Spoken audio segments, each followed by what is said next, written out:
He was handsome, intelligent, charismatic. To the world, Ted Bundy seemed like the kind of man you could trust.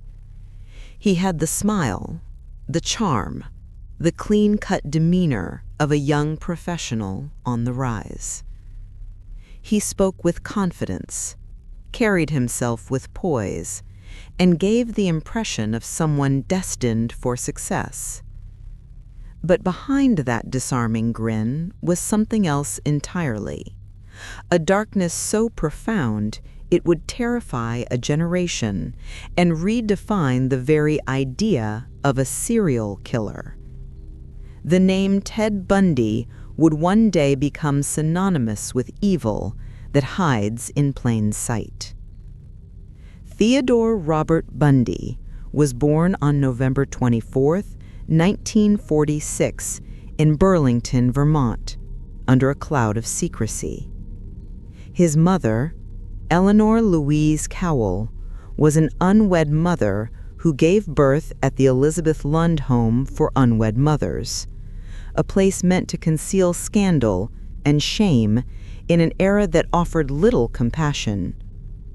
For the first few years of his life, Ted was raised believing that his grandparents were his parents and that his mother was his sister. The lie was meant to protect the family's reputation, but it also planted in young Ted the seeds of confusion, insecurity, and resentment that would follow him all his life. The man who would one day manipulate everyone around him had first been shaped by deception within his own home. When Louise eventually moved west to Tacoma, Washington, and married Johnny Bundy, Ted took his stepfather's surname. Outwardly, his childhood appeared unremarkable. Teachers remembered a polite, intelligent boy, but one who seemed emotionally distant. He was often described as shy, yet there was an underlying detachment, an inability to connect, to empathize. Neighbors and friends later recalled moments that seemed trivial at the time, but disturbing in hindsight. Ted's fascination with knives, his tendency to wander alone at night, and his discomfort when faced with authority. Beneath the quiet exterior, there was something deeply off, something few could see. As Bundy entered adolescence, he became obsessed with the image he projected. He wanted to be admired, respected, envied. He was painfully aware of class differences and felt inferior to wealthier peers. To compensate, he began crafting a new identity, polished, articulate, and confident. At the University of Washington, he studied psychology, a field that would give him unsettling insight into human behavior. He learned to read body language, tone, and emotion, and later weaponized those skills to lure his victims. Friends and classmates saw a bright, promising young man. He was well-dressed, intelligent, and socially adept. He volunteered on political campaigns, even attending the 1968 Republican National Convention. But beneath that surface of normalcy, Bundy was already nurturing violent fantasies, dark impulses that he carefully hid behind his carefully constructed persona. He once confided in a girlfriend that he felt like two people were living inside him. She thought he was joking, but he wasn't. That split within him, the calm, controlled facade, and the uncontrollable darkness underneath, would define the rest of his life. It was as if two Teds existed, one charming and ambitious, the other driven by rage, lust, and an insatiable desire for control. By the early 1970s, that darker self began to surface. In 1974, young women began disappearing across the Pacific Northwest: Seattle, Issaquah, Lake Sammamish. They were students, daughters, friends, bright, capable women with promising futures. They shared certain similarities. Most were attractive, with long hair parted in the middle, and all seemed to vanish without a trace.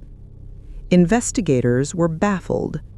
There were no witnesses, no clear motive, and no pattern that tied the cases together, except one. Several survivors reported seeing a man who introduced himself as Ted, often pretending to be injured, his arm in a sling or leg in a cast. He asked for help loading something into his car, and when they offered, he struck. He would abduct his victims, drive them to secluded areas, and commit unspeakable acts of violence before killing them. He dumped their bodies in remote wooded locations, sometimes returning to the scene to revisit his crimes. Bundy's method was simple, yet horrifyingly effective. He weaponized empathy. Law enforcement was facing a ghost. Bundy was meticulous. He planned his abductions, studied police patrol patterns, and traveled across state lines to confuse investigators. Seattle, Utah, Colorado, Idaho, Oregon, and later Florida, all became part of his killing ground. In an era before digital databases or interagency communication, police departments operated in isolation, unable to share leads quickly or recognize a serial pattern. Bundy exploited this fragmentation masterfully. He blended into new communities with ease, studying his next targets while maintaining a life that looked perfectly ordinary. And it truly looked ordinary. Bundy dated women, held jobs, and built friendships. He appeared attentive, polite, and helpful. He smiled easily and remembered names. To most who met him, he was courteous, intelligent, even charming. But in secret, he was living a second life, a life driven by compulsion and violence.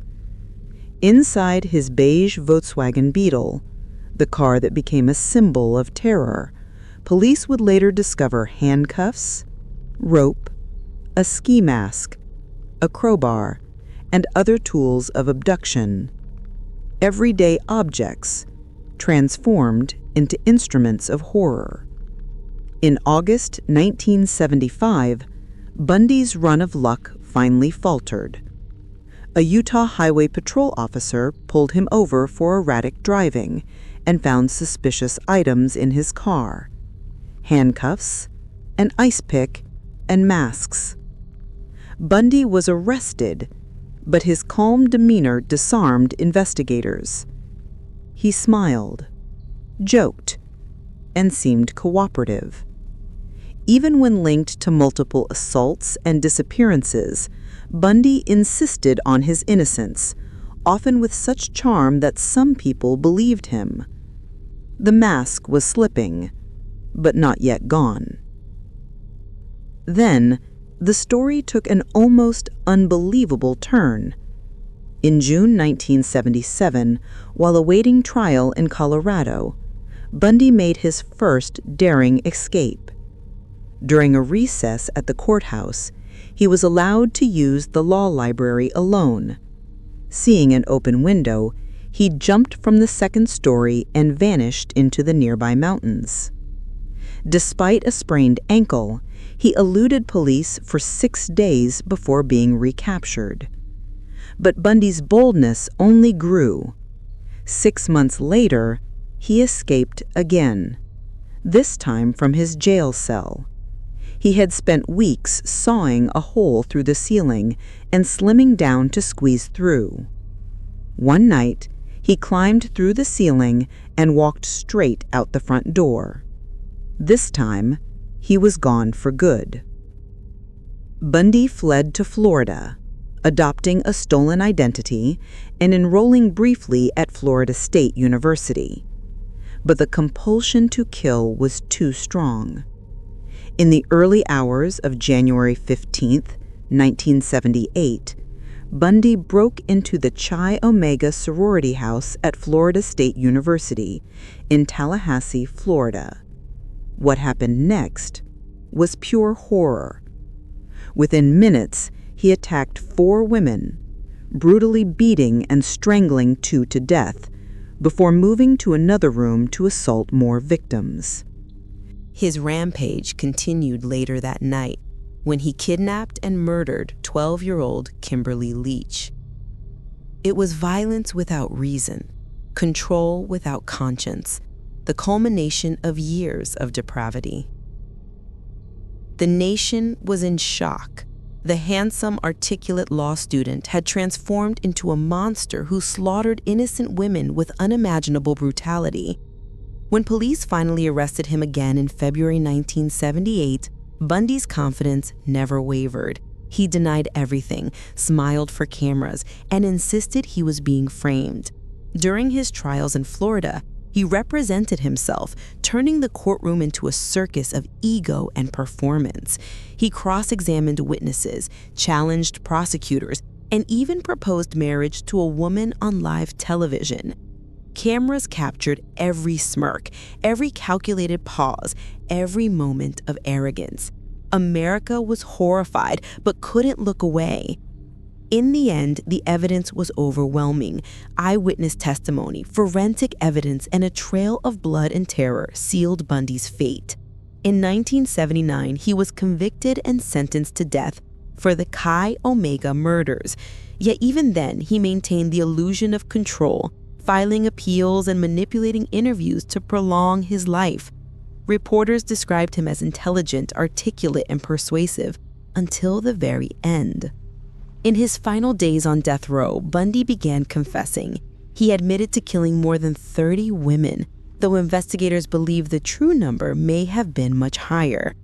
His confessions were chilling, described with a calm detachment that left detectives speechless. He blamed pornography, rage, and impulses he claimed not to understand, but his words carried no remorse, only calculation. Psychologists who studied him found the textbook traits of psychopathy, superficial charm, manipulativeness, grandiosity, and a total lack of empathy. Bundy could mimic human emotion, but he cannot feel it. On January 24, 1989, at 7:16 a.m., Ted Bundy was executed in Florida's electric chair. Outside the prison, hundreds of people gathered, cheering as the lights dimmed and smoke rose from the building. Some held signs that read, "Burn, Bundy, burn." For many, it was justice finally served. But for the families of his victims, no execution could erase the pain of loss.